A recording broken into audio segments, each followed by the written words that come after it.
يلا بينا نعمل حاجة حلوة كده لولادنا. طبعا اخدوا الاجازة معظمهم، كله خلص امتحانات. عايزين نعمل كده حاجة حلوة وبسيطة في نفس الوقت وسهلة ومش متعبة. هنعمل مع بعض سويس رول، طعمه تحفة جدا، رهيب. لو عندك سبونج جاهز يلا نعمله. 300 جرام بس من الدقيق السبونج. اخدت 300 جرام واحط عليهم 4 بيضات. لو عندك البيض كبير يبقى 3 بيضات، وفانيليا، فانيليا سالة او فانيليا بودرة. انا طبعا دايما بحط فانيليا سايله بس كانت خلصت من عندي، وحطيت فانيليا من البودره، وحطيت ربع كوبايه من الميه ومعلقتين كمان ميه، يعني ربع كوبايه ومعلقتين على الخليط ده كله، وضربتهم في العجين لمده 7 دقايق. وجبت صاج 30 في 40، وحطيت ورقه زبده في القاع، وحطيته نزلته في الصاج، وحطيته في الفرن على درجة حرارة 200 لغاية بياخد تقريبا نص ساعة على حسب أو ربع ساعة على حسب الفرن عندك درجته عاملة ازاي. تمام. أنا هنا بعمل كريم شانتيه، كنت جايبة دريم ويب. خدت كيس حوالي نص كيس، كان كيس ونص كده، حوالي نص كوباية بس ما قضيتش. وجبت كمان كريمة كريم شانتيه خام، أنا دايما بستعمله بس كانت خلصت من عندي. المهم كله استعملته حوالي كوباية إلا ربع من الكريم شانتيه. هنا طلعت السبونج. انا هعمله طبعا، حاولت ان انا اقسمه كده، اعلمه يعني كده، علشان هعمل نص محشي بالجيلي وشوكولاته، والنص التاني بالكريم كراميل، بالكراميل يعني. انا هنا فردت بقى الكريم شانتيه كلها على السبونج بتاعي، وهنا هحط بقى صوص الشوكولاته، وهنا الصوص الكراميل، وهفرده بالسباتولا. وبعد في عندك اختيار ان انت ممكن قبل ما تحطي الكريمه على السويس رول ممكن تلفيه وتحطيه في الفريزر، وبعد كده تطلعيه وتسحبي منه ورقة الزبدة، وبعد كده تحشيه.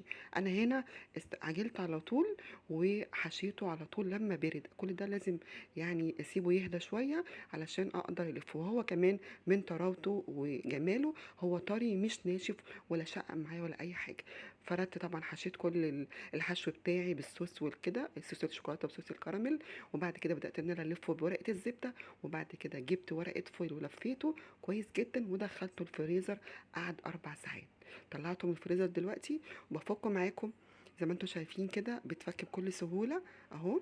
بعد كده مجهزه بقى الكريمه اللي هحطها عليها من فوق. هبتدي احط الكريمه بتاعتي، كريم شانتيه، وطبعا واسويها بقى بالسباتولا، ولازم اخلي ملمسها ناعم زي ما انتم شايفين كده. وهجيب بقى كده قطعة من الورق الفاكيوم، قصيتها كده، عندي ورق فاكيوم اللي بيتلف حوالين التورت. قصيت كده حتة وبدأت ان انا انعم بيها السويس رول بتاعي عشان يديني ملمس ناعم وحلو. وهنحط عليه تزيين صوص كراميل وصوص شوكولاته. مفيش اسهل من كده. لو لسه مكمله معايا لغايه دلوقتي، اتمنى تعملي اشتراك في الصفحه بتاعتي المتابعه، وتعملي لايك للفيديو، وكومنت حلو كده منك. طبعا انا كنت سحبت السويس رول، حطيته في الفريزر شويه، حوالي نص ساعه يمسك شويه، عشان طبعا عارفين الجو حر جدا. فسبته من ساعه الا ربع كده في الفريزر، وبعد كده طلعته عشان احط بقى عليه الصوص، ازينه بصوص الكراميل. تزيين بسيط جدا، مفيش فيه اي افتكاسات ولا اي حاجه. عملنا حاجه حلوه ومقادير بسيطه ومش مكلفه. شوفي لو جبتي القطعه من بره هتبقى مكلفه ازاي. عايزه اقول لك طعمه حلو قوي.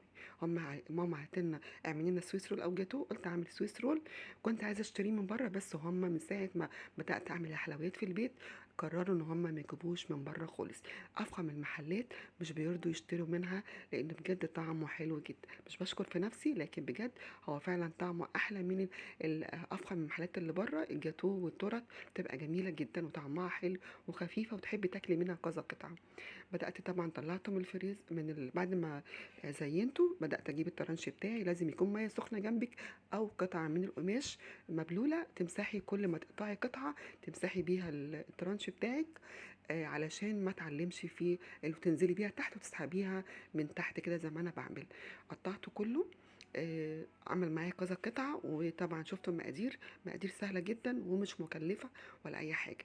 اتمنى يا رب يكون عجبكم الفيديو، ولو شايفين ان انا بقدم محتوى كويس اتمنى تتابعوني على الصفحه بتاعتي، واشوف منكم كده كومنت حلو وتعليق حلو عشان ده بيفرحني جدا.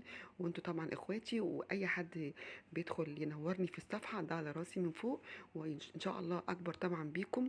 طبعا هنا بقطع لكم كده بوريكم نعومه وطراوه السويس رول.